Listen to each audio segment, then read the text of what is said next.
Be opening your Bibles to Matthew 5. We've been talking, studying, and we still have a few more to go, mountaintop experiences. Tonight's a little different. Tonight's not so much about an experience from the standpoint of an event that happened, other than to say a sermon that was preached. Matthew chapter 5, 6, and 7, we have what we often refer to as a Sermon on the Mount. Exactly where this was delivered, we do not know. What we do know is that it's delivered in an area. We do understand the area. Nowadays, the mount itself, that area, is the mount, though, is called Mount of Beatitudes. It is just off of the coast of the Sea of Galilee, the northwest coast. Remember, you have Galilee and you have the Sea of Galilee, and of course, the Jordan River then flows ultimately into the Dead Sea. But it's not so much a mountain as we think of a mountain. And here's why. Because the mountain itself, that it's believed to be, at least in that area, the highest point, is about 660 feet above the Sea of Galilee. Now, you might say, well, okay, that makes it pretty good, but you got to remember the Sea of Galilee is 82 feet below sea level. So, you're only talking about, say, 600 feet up. Well, we've got that in Nashville. Yeah. It's all great. Yes. Yeah. We've got that in Nashville. So oftentimes we think about Sermon on the Mount, we think about, large mountain. But not so much large mountain, but the sermon itself is just wonderful. The book of Matthew, if I can backtrack for just a second, the book of Matthew contains 5 sermons. This is one. This is the first. Matthew 10, Matthew 13, Matthew 18, and then Matthew chapters 24 and 25 ultimately are the 5 sermons in the book of Matthew. Now, you might say, well, why does Matthew do that? We do know, excuse me, that if we look at Matthew, Mark, Luke, and John, all different accounts of the same gospel. That's why, when we say, we should never say the gospel of Mark, it's the gospel according to Mark. The Greek Bibles that you find will say, like, kata Lukon, which means according to Luke. It's the gospel according to Luke. It's one gospel. Matthew is different than, say, Mark. Mark really pinpoints all the miracles, or many of the miracles of Jesus. I think 22 out of 32 or something like that of the miracles that are in the New Testament by Jesus are found in Mark. Luke is longer. The doctor, he's thorough. John is centered upon the idea of belief. Well, Matthew's centered upon the idea of Jesus as a king and his kingdom. And so you find much about the kingdom, and you find much about it in the Sermon on the Mount. Some have speculated, because you only have the one that is most similar found in Luke to this Sermon on the Mount. And Luke's account is much shorter than, say, this sermon. Matter of fact, Luke kind of weaves several of the thoughts of the Sermon on the Mount in his account in different places. And it's caused some to say, well, the Sermon on the Mount didn't exist. That what Matthew did, and we can prove that. So you remember where he lists those 7 different parables in Matthew 13. That Matthew had a tendency to group things together. That's sort of the way his mind worked. And so he wrote kind of in groups and things together. But probably Jesus delivered this sermon as it is in Matthew 5, 6, and 7. It is a sermon that's interesting in that it is delivered in the typical way. We have microphones, we have PA systems, we have some sort of amplifier or some sort of system in most congregations where those that have a hard time hearing can hear, and where everyone can hear and hear virtually at the same time. They didn't have that in New Testament times. And where Jesus sat up in the mountain probably became more like an amplifier, if you will, or a speaker, wherein his voice would carry and spoke down, his voice would carry out to the group of people that were gathered together. Notice that he sat down in verse 1. It says, and seeing the multitude, he went up on a mountain, and when he was seated, his disciples came to him. That's how they taught. Teachers, preachers, if you will, of that day, of Jesus' day. They sat. The audience stood. I guess if I sat and y'all stood, we'd never get out of here. You know, I'd be comfortable and y'all wouldn't. But nevertheless, that's what they did in biblical times. Jesus then opens, if you will, his mouth, as verse 2 says, and he taught them. And it's quite interesting what he says. And I just want to as we come across these things, if you have something you want to say, that's fine. I just kind of want to look at an overview of this sermon. I mean, to be honest, it would take us, if we got down to every little detail, it'd take us a few weeks to do. But we ask ourselves, what's the overriding theme to this sermon? What is Jesus trying to impress upon those disciples to whom he was preaching? I think, for me, as well as for a lot of scholars, but for me as well, is Matthew chapter 5, verse 20. I think is really the overriding theme throughout. Jesus said, for I say to you that unless your righteousness exceeds the righteousness of the scribes and Pharisees, you will by no means enter the kingdom of heaven. He says, you got to be more righteous than the scribes and Pharisees. Now, granted, he will tell them in the 6th chapter that some of the, especially the Pharisees, were making a pretense of religious matters. And we'll hit upon that when we get there. But the scribes and the Pharisees were considered the religious people of their day. But their religion was more of a, for lack of a better term, rote system. Now, what I mean by that is memorized, carried out, but didn't mean anything. In other words, what did it mean to them other than what they did? Nothing. They just did it because, and of course it's the old law, they just did it because that's the way it had always been done. That's just the way you did it. There was no thought, there was no feeling to it. It was just a practice. It's sort of like doing something. You may do something without thinking about it. Have you ever, let's say, brushed your teeth? We'll just use something simple. Ever brushed your teeth and then maybe 10 minutes later you had to think to see if you brushed your teeth or not? Because you do it and you don't think about, okay, I got to go over here and go over here and then go here. You just do it. It's just something you've done many, many times in your life. And you do it without thinking. And for the scribes and Pharisees, in many ways, that was their religion. Well, we just practice it. And it's still true today. There are folks that come into the church building, you know, I'm not picking on anybody, but you know, you got to have your 3 songs and a prayer and then another song and preacher get up and it's got to be 30 minutes and, you know, invitation song, closing song, prayer. And we do it without thinking. And that's not the way it should be. Jesus says your righteousness needs to exceed that. It needs to exceed the righteousness of the scribes and Pharisees in order for you to enter the kingdom of heaven.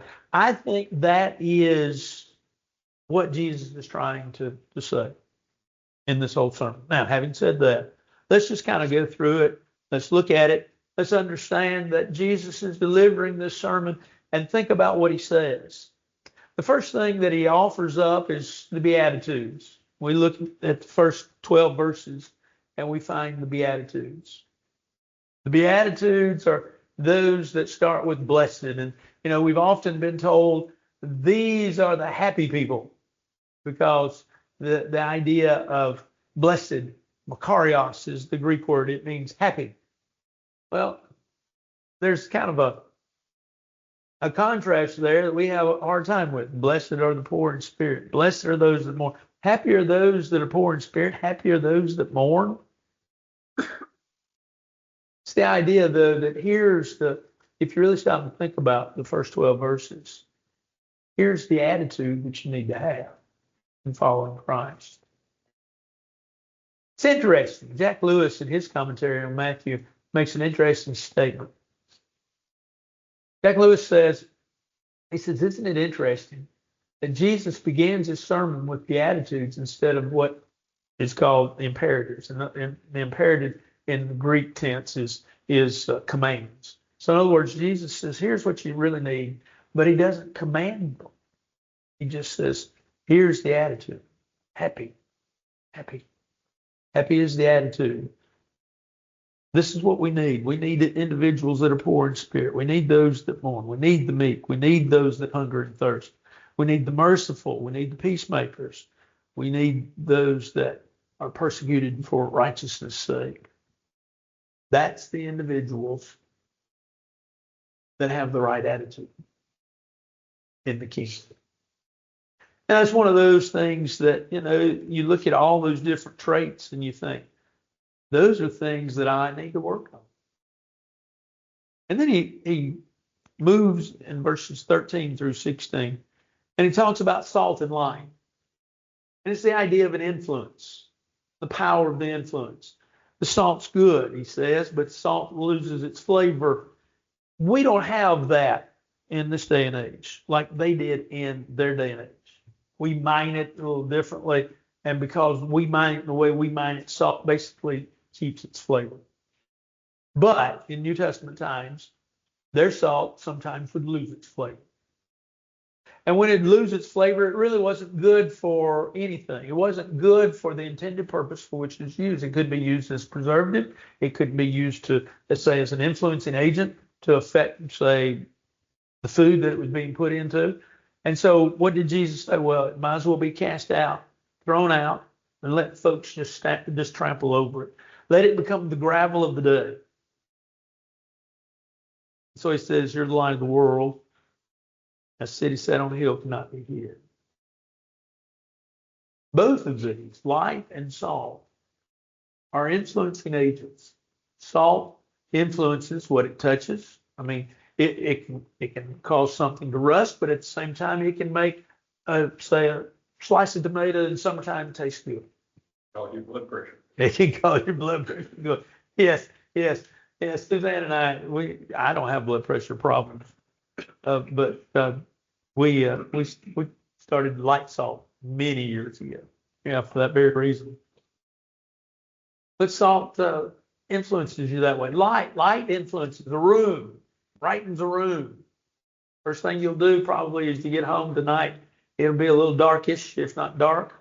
And first thing you do when you walk in a room is turn on the light. Why? So that light will influence the room and change, and you can see everything. And Jesus says, we're the light. We're the light that folks see.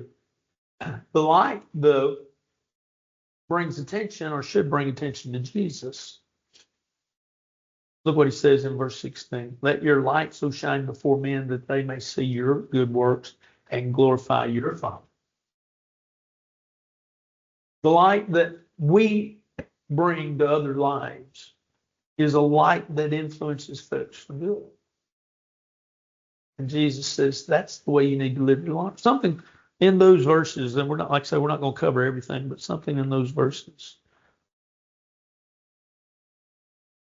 No, just while you're talking, I looked up about that salt, and it said the actual sodium hypochlorite was such a small part of what they mined that if it get damp at all, it would kind of wash away and leave the other minerals with it. Tastes like that. Yeah. Pretty interesting, really. Yeah. Very true. Because that is, like you said, ours is like probably 99% or something. That doesn't happen. Or Yeah, I think. Yeah. I got a strange question. Is she talking to a multitude here, or is she talking to a small group? It doesn't say. I've always had the picture of a large group. I had too until I got to reading and said he went up to the mountain and his disciples Disciples came up to him. Yeah. he left, it's like he left the multitude down and he was telling the closest one, here's what's gonna be required of you. Sure. Sure. I mean, I can see that. I don't have a problem with that take on that. But I've always pictured it as a multitude. Yeah. Good point. Anything else? Well, he says then in verses 17 through 20, he talks about Jesus fulfilling the law. Notice that he says, verse 18, and I know you know all these things, you've studied them before, but I think it kind of helps refresh us. And so if you're inclined to study the Sermon on the Mount in the next week or two, maybe these things will come back to mind. He says in verse 18, for surely I say to you, till heaven and earth pass away, one jot or one tittle will by no means pass from the law till all is fulfilled. One of the great accusations, not just, well, really not here because this is Jesus talking, but one of the great accusations against Jesus was that he came to destroy the law. And Jesus affirms, not just here, but at other times as well, that he didn't come to destroy the law, that he came to fulfill the law. And that's important in many ways. The reason being because if Jesus didn't fulfill the law, then Jesus isn't Jesus. You ever thought about it that way?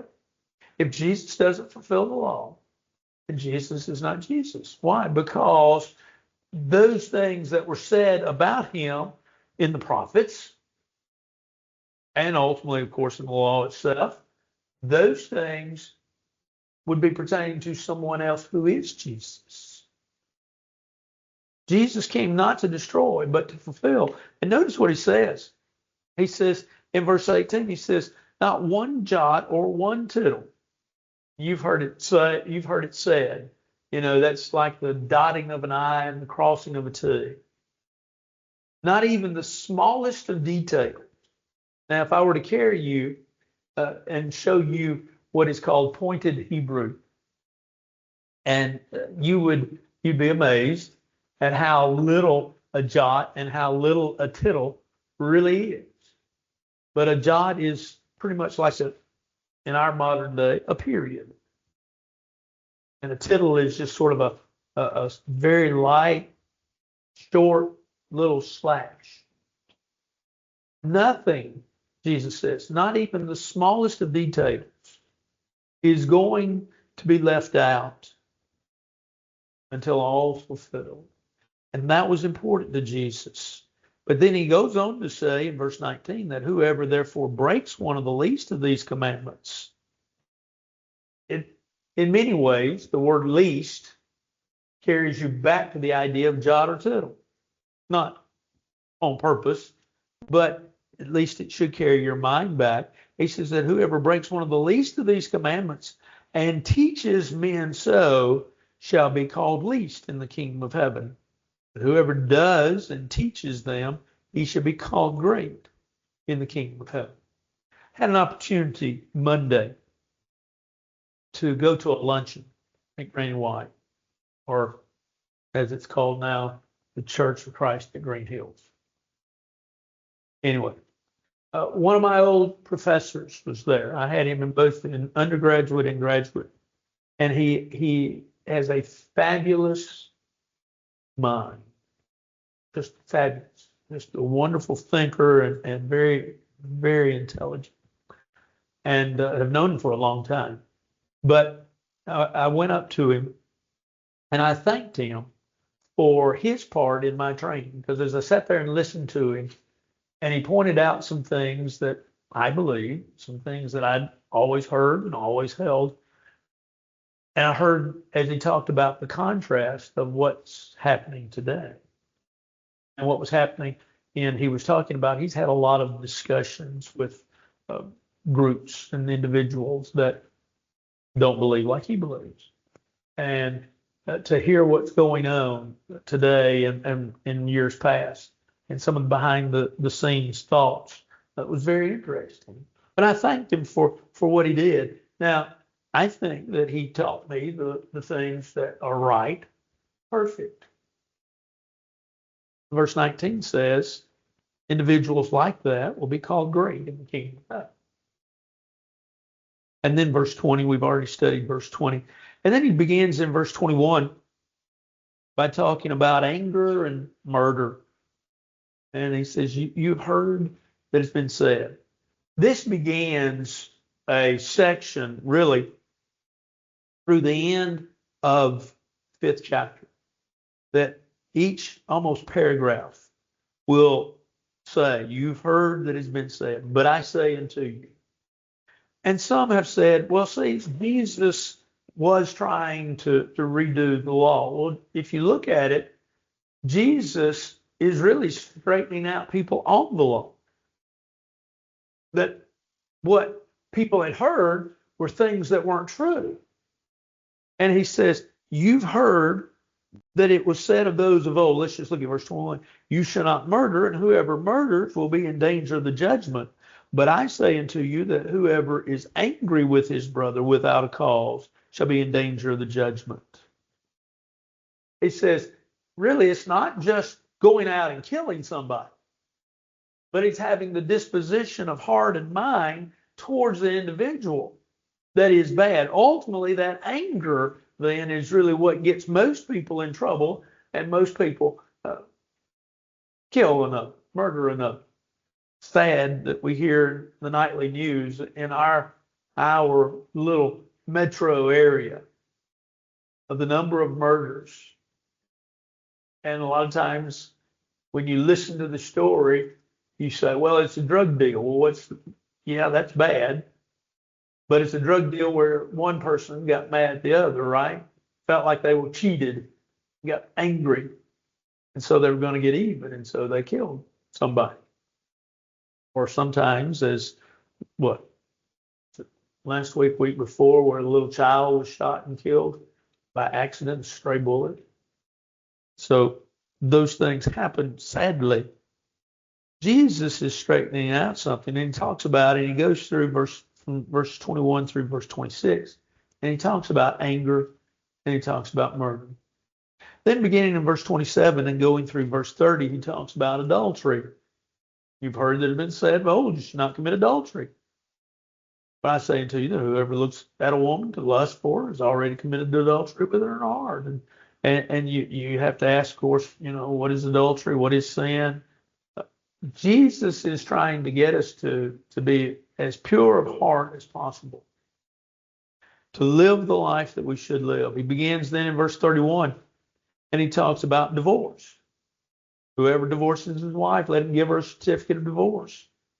But I say to you that whoever divorces his wife for any reason except sexual immorality causes her to commit adultery. And whoever marries a woman who is divorced commits adultery. Very straightforward.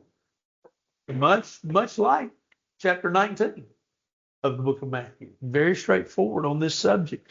A lot of folks don't like these verses because we do a lot of, for lack of a better term, backward engineering in our life. And what I mean by that is this. We live our life and then we try to get the Bible to fit our life, instead of seeing what God wants us to do and how he wants us to do it and living our life that way. So in other words, instead of going from Bible to life, we go from life to Bible. And that's actually backwards. That's sort of like putting something together and then going back and reading the instructions.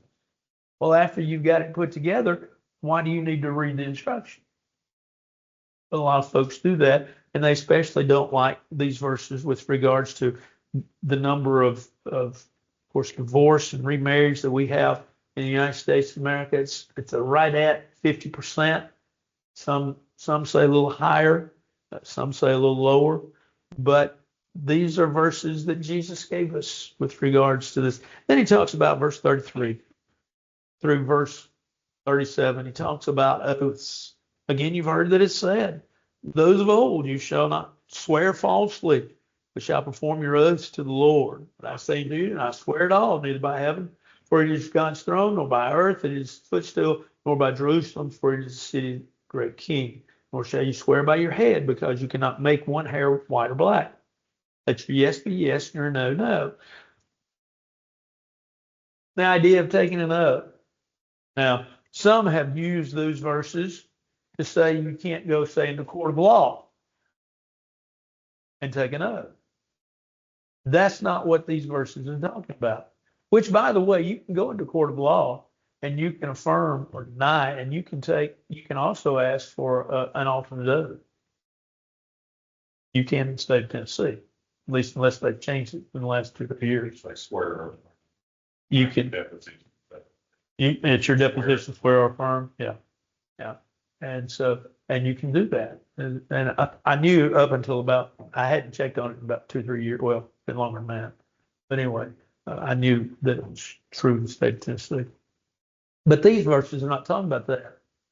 These verses are talking about really be honest and truthful in what you say.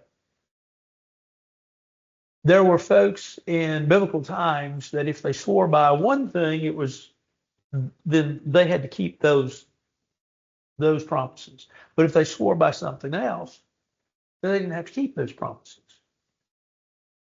And Jesus said, you don't need to swear by anything. I had a man that really broke me of something that I had done most of my life. This is back in about 2008, 7, 8, 9, somewhere in that neighborhood. I used to say, I'll tell you the truth. And he used to look at me and he'd say, you're a preacher, you should tell me the truth. And I realized nothing wrong with what I was saying, but I realized I didn't have to tell him that. And I realized that there was no need for that. We all, I think, have things we say that just fit us for whatever reason. But this is what Jesus is teaching. Just tell the truth. Just be honest, people. Just tell like it is. And then he says, let me go on these last 2 subjects, and then we'll open it up. He talks about going the second mile, verse 38. You've heard that it's been said, eye for an eye, tooth for a tooth, but I say to you, not to resist an evil person. Whoever slaps you on the right cheek, turn them the other also. Where would they get the idea of an eye for an eye and a tooth for a tooth? Do you know? Have you thought about it? Well, yeah, but what principle in the Old Testament? You know, you had the kinsman redeemer. You had the idea that if somebody, in your family could kind of get even with somebody else. And then you had the cities of refuge, though, that you could run to, all that principle. Well, that's where they would come up with this. That's where they came up with it. Jesus said, you've heard people say an eye for an eye, a tooth for a tooth, but here's what I'm going to tell you. He says, you go the second mile. Do not resist an evil person, verse 39. Whoever slaps you on the right cheek, turn to him the other also. If anyone wants to sue you and take away your tunic, let him have your cloak also. Let him have, not just your outer garment, but let him have your inner garment. Whoever compels you to go 1 mile, go with him 2. Give to him who asks you, and from him who wants to borrow from you, do not turn away. Be as accommodating as possible. Now, I personally, and you put this under Paul Daugherty personally, okay? So you do with it what you want to do with it. I personally don't think the Lord means for me to do without just so you can have. I don't think he means that. I do think it's interesting if you go back to 2 Corinthians chapter 8, where Paul talks about giving and giving to those that are in need, that it talks about in verse 4, that it talks about how that they gave to their own poverty. And I don't think that it means there that they gave and they didn't have anything, but they made sure others had something. But they gave as much as they possibly could. And I think this is the principle that Jesus is teaching here. Give as much as you can. And then he talks about, in verse 43, he talks about loving your enemies, beginning in verse 43 and going through verse 48. I've heard that it been said, love your neighbor, or love your, You shall love your neighbor and hate your enemy. But I say, love your enemies, bless those who curse you, do good to those who hate you, pray for those who spitefully use you and persecute you. Boy, in verse 44, isn't that a very difficult verse to do? I mean, that's just folks that do dirty to you, to pray for them, to bless them. You know, I think about the story I shared with you that happened back a couple of months ago now. Suzanne sent me to Walmart. I shared this with you, so I'll make it short. Suzanne sent me to Walmart to pick up something, and I was pretty sure they didn't have it because she didn't think they had it either. And turns out they didn't. But anyway, she sent me for it, and so I looked and looked and looked and looked and looked because my wife has, through the years of marriage, and we've been married for 41 years, has contended that when she sends me to the grocery store, I don't really look. I just kind of guess where it might be and go. If it's not there, I say they don't have it. So anyway, I've tried to break myself of that habit. And so I was looking, I looked and looked and looked and looked and looked and looked. I had already, the day before gone to Publix, and I had looked and looked and looked and looked and looked and looked. And I forgot now even what it was, but they didn't have it either. It was something that was kind of rare. But I had looked and looked and looked at Walmart, and they didn't have it. Anyway, I went up to one of those shoppers, that Walmart has that you can order online, and they'll get the stuff and they'll bring it out to your car.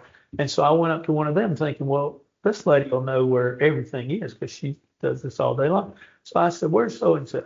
And she, without batting an eye, without ever looking at me, says, I have no idea, and turned around and walked off. And she didn't say, I'll help you find it. I don't know. Let me find out. Let me ask. Let me punch it into my little computer thing that I have here. Nothing. I have no idea, and turned around and walked off. And she was getting stuff. And I thought, what do I say to her? So I said, as she walked up, thank you so much for your help. I don't know that that was the right thing to say. Don't know that it was the nicest thing to say. To be honest, it was the only thing I could think of to say that wasn't mean. Jesus says, treat these people that do mean things to you. Of course, this lady wasn't doing something mean, but treat those folks that do something mean to you. Treat them better than what you think. Because he says in verse 46, notice what he says in verse 46. If you love those who love you, what reward have you? Do not even the tax collectors do the same? It's easy for me to love my sister. It's easy for me to love Carol because as we were growing up, Carol did a lot for me. And still to this day, love her as a sister. But for folks that have done something to me, it's very hard to love them. And Jesus says, you love all of them. Now, you have different levels of love, of course, and you have different ways of loving people. But you have to understand that there's one thing to love your family, yes, but you even love those who don't love you back. All right, that's the 5th chapter. Something maybe I touched on that you'd like to go back and talk about. Well, the 6th chapter is interesting. He begins really with a warning. Look in verse 1. Take heed that you do not your charitable deeds before men to be seen by them, otherwise you have no reward from your Father in heaven. That's what was happening, and that's what is happening really in a lot of this chapter. You have, beginning in verse 1, or verse 2 rather, you have those that were praying, and they were praying to be seen of men. Notice, especially in verse 5, he says that when you pray, do not be like the hypocrites, for they love to pray standing in the synagogues and in the corners of the streets, that they may be seen by men. There were those that were standing out on the corners of the street praying. There were those, let me go back to verse 2. There were those that were giving their money at church in order to be seen of men. We've talked about that just recently. I talked about it on a Sunday morning, how that they would come in because their collection plates were not passed. They were not at the back as you walk in. They were at the very front. and they really looked like inverted trumpets, kind of sitting on the mouthpiece of a trumpet, and then the bell part, if you will, isn't that what it's called? The bell part of the trumpet was more like, or the looks of it was the collection plate, and folks would bring their money up and put it in, and then they'd go sit down. They usually sat around walls, no pews, but sat on the floor. But they would do it in such a fashion, not as just to walk in and put their money in. They would make a big show of it. And then there were those that were praying, standing in the corners of the streets in order to be seen with men. And then there were those, as it goes on in verse 16 through 18, that were fasting. And there's nothing wrong with fasting for a spiritual reason. You don't have to fast. Why? Because the Bible doesn't tell us to fast. It doesn't tell us how to fast. There's different fasting. And to be honest, as we've learned in our day and age, there are certain folks that have certain physical conditions that they can't fast. A diabetic person, say, needs to eat 3 meals a day or during the day. And so, but there's different fastings as well. The Bible doesn't tell us to fast. It doesn't tell us how to fast, but it does say you can fast. There were folks fasting in Jesus' day, and they put powder on their face and powder in their hair, making them look hollowed. And it was all three of these, the prayers, the giving, and the fasting, was all done to be seen of men. And Jesus is trying to straighten this out and say, don't be as the hypocrites. Don't live life this way. It is interesting to know the amount of verses, if you will, in the 6th chapter that have always caught my attention, that Jesus devotes to prayer, really verses 5 through verse 13 in many ways. I'd always said that if I wrote a dissertation, especially a master's dissertation, if they'd let me, I was going to write it on those verses in Sermon on the Mount that talk about prayer. And Jesus gives a lot to that idea in this. Then verse 19, he talks about where to lay up your treasures. Of course, lay up your treasures in heaven. That's not talking necessarily about your money. Lay your heart up in heaven. Put all your heart into it. And then he talks about the importance of the eye. And he talks about really, I kind of like, I got this outline from somebody. They called it clear vision. Well, that's one way of looking at it. But it's the idea of what goes in ultimately affects you. The light, or the eye, is the light or the window to the soul, is the old saying. Eyes are important. I think I shared with you just recently that I had to have a little procedure done by an ophthalmologist to lessen the pressure in my eyes, both of them, with glaucoma. And everything seems to be successful. I went back yesterday, so thank you for the prayers. But it seems to have worked. I'll know more in a few more weeks as well. But how important the eyes are, so that you can see, so that you can see everything you need to see and everything that goes on around you. Jesus says that you need to protect yourself. You need to make sure that you make then, verse 24, he says, make right choices. Who are you going to choose as your master? He begins, look what he says in verse 24, no man can serve two masters. Well, that makes sense, doesn't it? You can't serve two. Jesus teaches that. He says you either serve God or you serve the world. You choose. And I always think it's fascinating or interesting in the fact that Jesus says, you choose. I leave it up to you to choose. I'm not going to choose for you. But here, if you choose the Lord, here's what you're going to get. And then, of course, the antithesis of that is true. If you don't choose the Lord, then here's what you're going to get as well. Verses 25 through 34, don't worry. It's the idea of have faith. Trust God. Trust God and trust His will. Chapter 7, first 6 verses, we just had a sermon on it. It's the idea of don't jump to conclusions. Don't judge. we can judge, but we're told not to judge.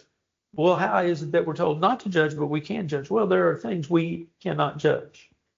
We can't jump to conclusions on people, but we can judge the morality that goes on in folks' lives. Why? Because the Lord told us we could. And then here's what I want you to, let's jump. We know verses 7 through 11, once again, talks about prayer in the 7th chapter. We also know the golden rule of verse 12, whatever you would that men should do to you, do even so to them. In verse 13, Jesus gives some final exhortations. I have not thought about it this way till today. Think about verses 13 following. In verses 13 and 14, Jesus gives two different ways. In verses 15 through 20, Jesus talks about two different types of prophets. Beware, of course, of the false prophets, but then there are good prophets. In verses 21 through 23, Jesus talks about two kinds of disciples. And in verses 24 through 27, Jesus talks about two types of builders.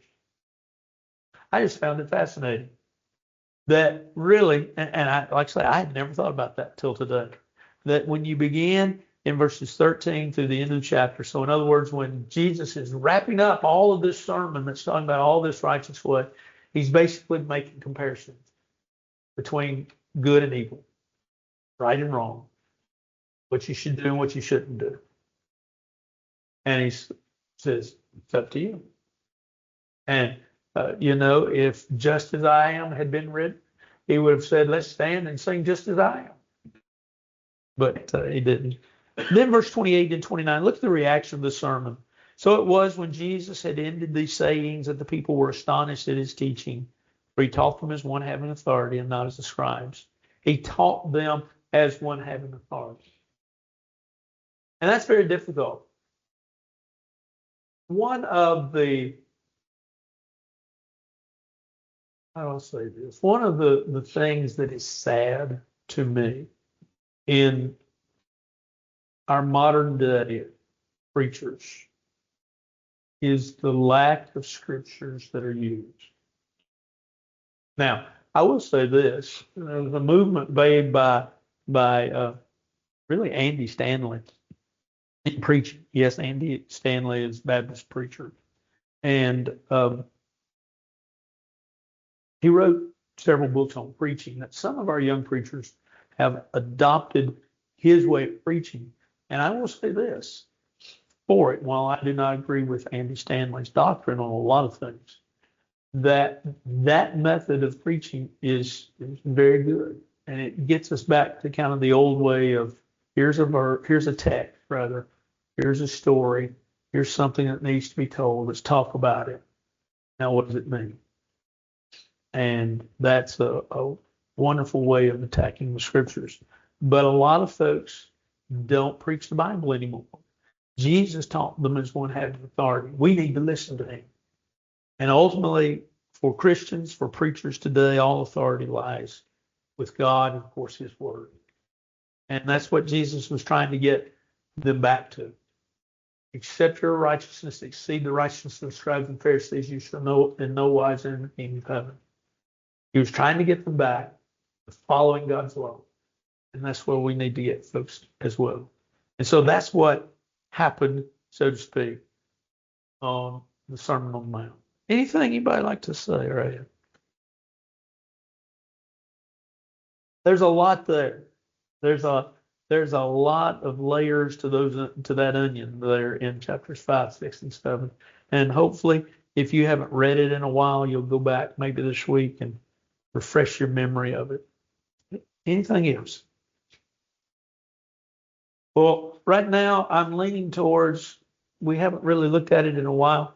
The next mountaintop experience would be the Mount of Transfiguration in Matthew 17. And we'll get that and see why that's so important next week. Let's pray. Our Father in heaven, we're thankful for this day, for many blessings, thankful for the opportunity that we have to study your word, for what it means to us, for the lamp that it is to our feet and the light to our path. We're thankful for this wonderful sermon that the Lord presented on that day and for what it means to us and for the challenge that it gives to us to truly live the life that you would have us to live, to be the light, be the salt, be the ones with the attitude of following you and having a righteousness that truly exceeds the righteousness of the scribes and Pharisees. We ask that you be with us as we go throughout this week, be with those that are hurting, those that have difficulty. We ask as well that you watch over them and keep them. Forgive us of our many sins, for this is our prayer in Christ's name. Amen. And I should have said something. Talked to Nancy Drake this afternoon for a few minutes, and Charles fell Thursday or Friday, and he broke his finger. That's the worst that he came out of, but he's in a little cast right now. So remember in your prayers, if you will. Thank you.